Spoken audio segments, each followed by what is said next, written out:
Hey everybody, welcome to another edition of Time About the Movies. We're wrapping up the month of July 1989. We're on the weekend of July 28th. We got 5 movies to look at today, and we'll start off with the more popular dog buddy cop comedy that came out this year. We had K-9 earlier this year, but now we have Tom Hanks in Turner and Hooch.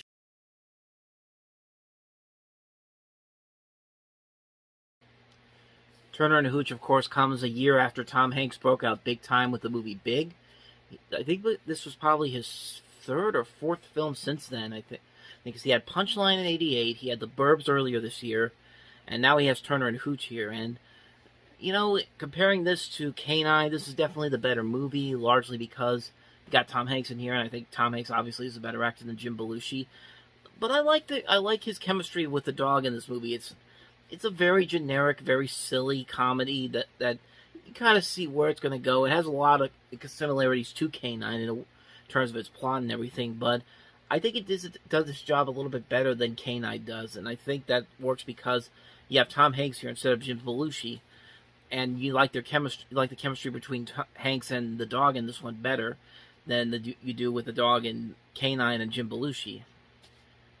I really don't know if I have anything more to say about that. It's just like I feel like this one was the better movie overall compared to K-9. K-9 wasn't a bad movie per se, but I feel like this movie had a lot more going for it, and they did have more that worked in this movie than they did in K-9. So, yeah, I like this movie a lot. I like Turner and Hooch a lot. They actually tried to do a sequel to this with Biff from Back to the Future in the Turner role, and the dog from this movie in that, which did not turn out very well.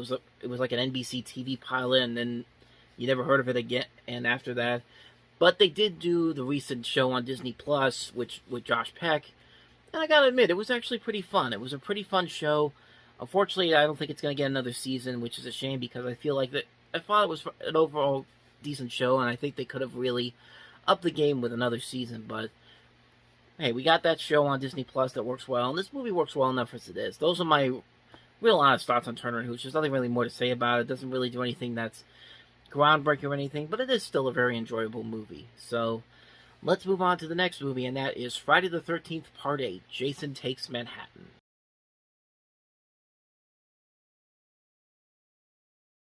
Most of that trailer for Friday the 13th, Part 8 is just basically the back of Jason looking at New York City. I mean, it was literally a minute of just that. So I cut it off at near the tail end, just showed you the little bit there at the end.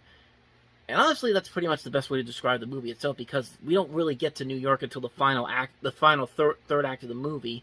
And even then, when Jason ends up in Manhattan, he really doesn't do a whole lot in this movie. That's not only is the title very misleading, because most of the movie is spent far away from Manhattan until the third act. Nothing really happens when we actually get to New York. It's really a major letdown of a movie, and this is from a series that pretty much recycles the same thing over and over again. But at least with the Friday the 13th movies before this, they were a little more clever in the way they killed people. I mean, yeah, they were pretty much the same stock characters, but at the same time, you still got more variety to the kills in this movie. And this one, it's just like they're on a boat for most of the movie, and then they get to New York, and New York and they don't really do anything in New York. It really is just like, Jason's in New York. That's our movie. Bye. No kill. It's hardly any kills. There's nothing really all that exciting in this. And, yeah, this movie killed Friday the 13th for a little bit. Like, this was the last movie they had made, because there was a point where between 80 and 89, there was like 8 different Friday the 13th movies, and most of them were coming out one every year because they kept making money for the studio, even though Paramount didn't want to make anymore. So I feel like this movie probably they made this probably to just stop the series completely, because they were so done with this series. Although I did hear that it's because that the budget was so small, they didn't have enough time to film all the stuff they wanted to in New York. So the movie basically just came out really ugly, and like it doesn't really fit to the title of the movie. The title is Jason Takes Manhattan. The promos are all of Jason hovering over New York City, slicing the I Love New York sign. He even went on the Arsenio Hall show in costume to promote this movie, and it's just like, you went to all this trouble for this to be as bad as it was. that says a lot about this series, because this series just only gets worse and worse from here. But wow, what a mess this is. This is a wasted opportunity of a movie that could have been so much more. I mean, A Nightmare on Elm Street had a new movie that came out this year, and that did so much more with its premise and ideas, but we'll get to that one when we get to that one. So, that's my thoughts on Jason Takes Manhattan. It's not very good, but, let's move on to the next movie, and our next movie is Babar the Movie, which I didn't even know got a theatrical release, to be honest with you.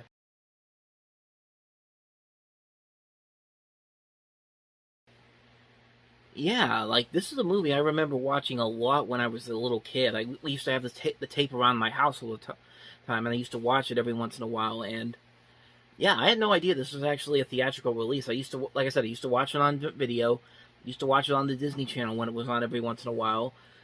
This movie does hold a special place in my heart, because I remember watching this a lot when I was a little kid, and yeah, it's still kind of it still looks kind of like the same kind of fun that I remember having with it when I was a little kid. I haven't watched it in a long time, but it definitely looks like the budget on this was much higher than the TV series was, and it looks like it's because I do like the idea that they're setting this is basically a prequel to the TV series that was going on at the time, even though this serves as the season finale of the series at the time, and yeah, it still looks like a nicely animated movie that still kind of holds up. I want to get a chance to watch it again at some point. I need to find like a good copy of it on DVD.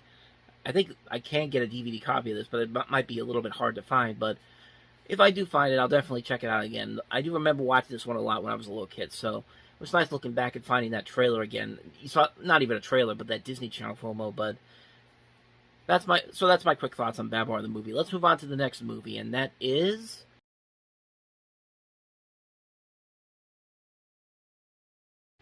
Distant Voices Still Lives, a movie that honestly I'd never even heard of until right now. But I will admit that trailer did show a lot of promise to it. It does look like it has this kind of like Godfather-esque type of eyes. It's a period piece movie coming across different generations. It takes place in Liverpool between the 40s and 50s. You got this family going through these different crises going around within this family. It's got a decent cast. Pete Postlethwaite's in it. The visual look of the film looks impressive. But yeah, like I said, I haven't seen this movie before. I didn't even know it even existed, but I'm not going to lie. I'm kind of intrigued by it. I do want to see this at some point, so maybe down the line I might check this one out. This actually does look like a pretty interesting movie. The trailer for this, the full trailer for this looked pretty intriguing and pretty.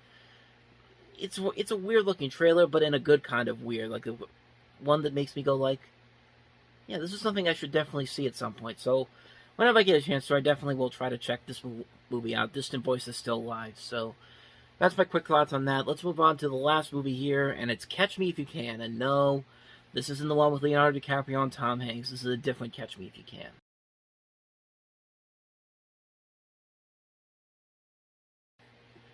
This Catch Me If You Can is set around these two high school students and this crazy adventure, illegal. It looks like it's mostly illegal car racing, but there are some intriguing elements here about this movie, even though I've never seen it before. Stephen Sommers, who would later go on to direct The Mummy and The Mummy Returns, this was his first directorial outing. One of the stars in this movie is Grant Heslov, and Grant Heslov, if you know, is one of the main producers behind George Clooney's production company. Emmett Walsh is in this movie. He's been in a ton of movies. But other than that, this looks like a pretty standard car racing flick. I mean, could have some promise to it. I mean, it doesn't look that terrible, and some of the racing scenes look actually pretty impressive for the time. But yeah, like I said, I can't really say a whole lot about it. I've never seen it before. Didn't even do that well at the box office, but it has a lot of notable things about it that are worth talking about. So that's my quick thoughts on Catch Me If You Can.